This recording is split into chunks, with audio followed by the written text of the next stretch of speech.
बिहार लोक सेवा आयोग ने आज 17वीं पीटी की परीक्षाफल को जारी कर दिया है।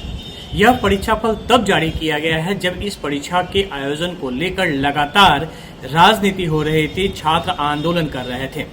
बीपीएससी पीटी की परीक्षा जो 17वीं परीक्षा थी उसका जो एग्जाम लिया गया था वो 13 दिसंबर और 4 जनवरी को ली गई थी और इसमें करीब 3,04,000 परीक्षार्थी इसमें शामिल हुए थे और यह 1934 पदों के लिए यह परीक्षा ली गई थी। लेकिन इसका जो रिजल्ट आज जारी किया गया है उसमें करीब 21,000 से ज़्यादा परीक्षार्थियों को इसमें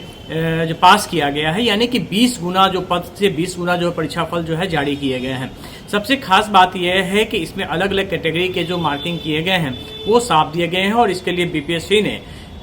लगातार नोटिस जारी करके छात्रों से आपत्तियां भी मांगी थी कि और अपने वेबसाइट पर उन तमाम कॉपियों को जो ओमआर शीट था उसे अपलोड किया गया था और छात्र जो अभ्यर्थी थे उन्हें कहा गया था कि वो अपने ओमआर शीट की जांच कर ले या फिर कोई भी त्रुटियां होती है तो उसके लिए आपत्ति दर्ज कराए। और इन सब के बाद इस प्रोसेस के तहत आज जो है रिजल्ट जारी कर दिया गया है। सबसे खास बात यह है कि 13 दिसंबर को यह परीक्षा ली गई थी। बाद में पटना के बापू परीक्षागृह पे काफ़ी हंगामा हुआ था और वहां पे छात्रों के हंगामे के बाद और कई तरह की अव्यवस्था के बाद वहां पर आयोग ने पटना डीएम की रिपोर्ट के बाद वहां की परीक्षा को रद्द किया था और उसके बाद 4 जनवरी को दोबारा परीक्षा लिया था। और यहाँ इस दौरान पटना के करीब 22 सेंटरों पर यह परीक्षा ली गई थी और जिसमें करीब जो 4600 परीक्षार्थी थे वो उसमें माफ कीजिएगा करीब 5,000 से ज़्यादा परीक्षार्थी उसमें शामिल हुए थे। और उसके बाद लेकिन जो आंदोलन था, जो छात्रों का जो आरोप था आयोग पे, वो लगातार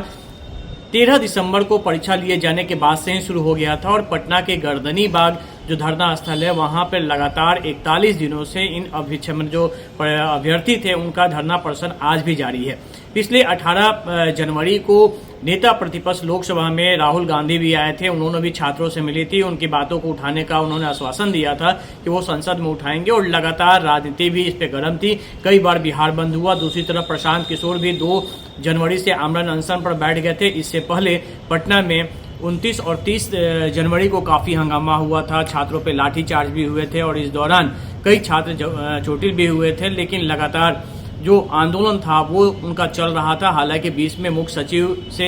छात्रों की मुलाकात भी हुई थी, उन्होंने जो अपने पास उनके जो सबूत थे गड़बड़ियों के उन्हें सौंपा भी था, लेकिन इसके बावजूद आयोग ने परीक्षाफल जारी किया। सबसे खास बात यह है कि पिछले 15 और 16 जनवरी को पटना हाई कोर्ट में इस मामले को लेकर सुनवाई हुई थी और हाई कोर्ट ने कहा था कि इस मामले की सुनवाई अब वो 31 जनवरी को करेंगे। हालांकि हाई कोर्ट ने अपने सुनवाई के दौरान रिजल्ट के प्रकाशन पे रोक नहीं लगाया था, लेकिन हाई कोर्ट ने यह जरूर कहा था कि 30 जनवरी तक आयोग और सरकार अपना शपथ पत्र एफिडेविट वो फाइल करेंगे और